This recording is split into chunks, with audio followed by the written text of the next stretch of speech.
بسم اللہ الرحمن الرحیم۔ السلام علیکم۔ روزانہ واقعات سننے کے لیے اس چینل کو سبسکرائب کریں۔ ایک مرتبہ حضرت بابا فرید گنج شکر رحمۃ اللہ علیہ نے حضرت علی احمد صابر رحمۃ اللہ علیہ کو بھارت کے اتراکھنڈ کے شہر سے کچھ فاصلے پر کلیر نامی مقام جانے کا حکم دیا، کیونکہ وہاں کے لوگ تکبر و غرور اور گمراہی میں مبتلا ہو چکے تھے۔ مرشد کے حکم پر آپ رحمۃ اللہ علیہ کلیر تشریف لے گئے تاکہ وہاں رائے ہدایت دے سکیں۔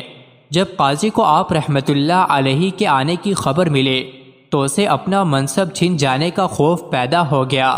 قاضی نے کلیر کے رئیس قیام الدین کو آپ رحمۃ اللہ علیہ کے بارے میں ورغلایا۔ جب حضرت علی احمد صابر رحمۃ اللہ علیہ سے اس رئیس کا سامنا ہوا تو اس نے آپ رحمۃ اللہ علیہ سے کہا، میری خوبصورت اور قد آور سبز رنگ والی بکری 3 ماہ سے غائب ہے، اگر بتا دیں گے تو ہم آپ کی بیعت کر لیں گے۔ آپ رحمۃ اللہ علیہ نے رئیس کی بات سن کر دعا کے لیے ہاتھ اٹھائے اور فرمایا، اے بکری کے کھانے والو، نکل آؤ۔ آپ رحمۃ اللہ علیہ نے ابھی یہ کہا ہی تھا کہ وہ تمام لوگ وہاں حاضر ہو گئے جنہوں نے رئیس کی بکری کو پکڑا تھا۔ حضرت علی احمد صابر رحمۃ اللہ علیہ روحانیت کی نظر سے سچ جانتے تھے۔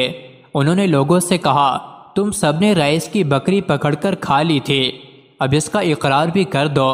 وہ لوگ حیران ہو گئے کہ سچ کیسے عیاں ہو گیا، مگر انہیں رئیس کا خوف تھا، اس لیے انہوں نے اس بات سے انکار کر دیا۔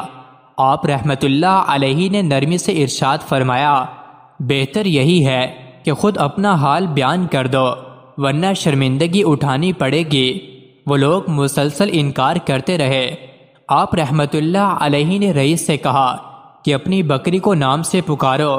جیسے ہی رئیس نے اپنی بکری ہرمنا کو اس کا نام لے کر پکارا تو بکری زندہ ہو گئی اور ہڑپ کرنے والے لوگوں کے پیٹ میں سے بولی، میں ان لوگوں کے پیٹ میں ہوں، انہوں نے آدھی رات کو ذبح کر کے میرا گوشت بھون کر کھا لیا تھا اور ہڈیاں میری کھال میں لپیٹ کر پاس کے ایک پرانے کنویں میں پھینک دی تھیں۔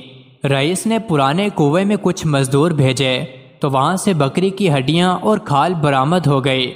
رئیس حضرت علی احمد صابر رحمۃ اللہ علیہ سے متاثر ہو چکا تھا۔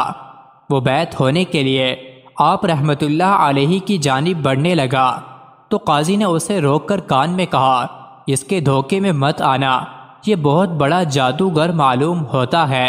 یہ سن کر رئیس کا دل لمحے بھر میں پلٹ گیا۔ وہ قاضی کی باتوں میں آ گیا اور بولا، مجھے تو تم قطب نہیں جادوگر لگتے ہو۔ یہ سن کر حضرت علی احمد صابر رحمۃ اللہ علیہ مسکرا دیے اور کہا، آج یہ سنت نبوی صلی اللہ علیہ وسلم بھی ادا ہو گئی کہ مجھے جادوگر کہا گیا۔ آپ رحمۃ اللہ علیہ نے جلالی طبیعت ہونے کے باوجود بھی نرمی اختیار کی۔ کلیر میں دولت مند امراء کی ایک بہت بڑی تعداد آباد تھی جو اپنی شان و شوکت دکھانے کے لیے جمعے کی ادائیگی کے لیے ہاتھیوں پر سوار ہو کر مسجد آتے تھے اور مسجد کی اولین صفوں پر بیٹھے دیگر نمازیوں کو اٹھا کر خود بیٹھ جاتے تھے۔ کسی میں اتنی مجال نہیں تھی کہ انہیں روک سکے۔ جب حضرت علی احمد صابر رحمۃ اللہ علیہ بھی نماز جمعہ کی ادائیگی کے لیے مسجد کی پہلی صف میں بیٹھے تو آپ رحمۃ اللہ علیہ کو بھی اٹھا کر پچھلی صف میں بھیج دیا گیا۔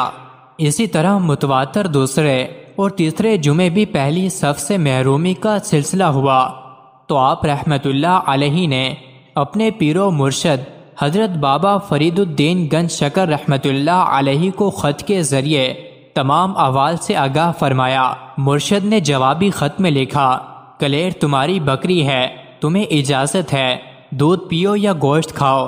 یہ اجازت پا کر جب آپ رحمۃ اللہ علیہ چوتھے جمعے مسجد کی پہلی صف میں تشریف فرما ہوئے تو امراء شہر نے اس مرتبہ آپ رحمۃ اللہ علیہ کو مسجد سے نکال دیا۔ آپ رحمۃ اللہ علیہ نے غضبناک ہو کر فرمایا، ظالمو، تم اللہ کے گھر میں بھی امتیازات پیدا کرتے ہو۔ امام نے جب خطبہ ختم کیا تو آپ رحمۃ اللہ علیہ نے جلال میں آ کر مسجد کو مخاطب کرتے ہوئے کہا، اے مسجد، امام تو اپنا کام ختم کر چکا اور تو ابھی تک کھڑی ہے، اب تو بھی سجدہ کر لے۔ یہ فرماتے ہی مسجد فوراً ہی زمین بوس ہو گئی۔ اس کے بعد شہر میں طاعون کی وبا پھیل گئی جس نے کلے شہر کو ویران کر دیا۔ مزید ایسے ہی ویڈیوز کے لیے چینل کو ضرور سبسکرائب کریں۔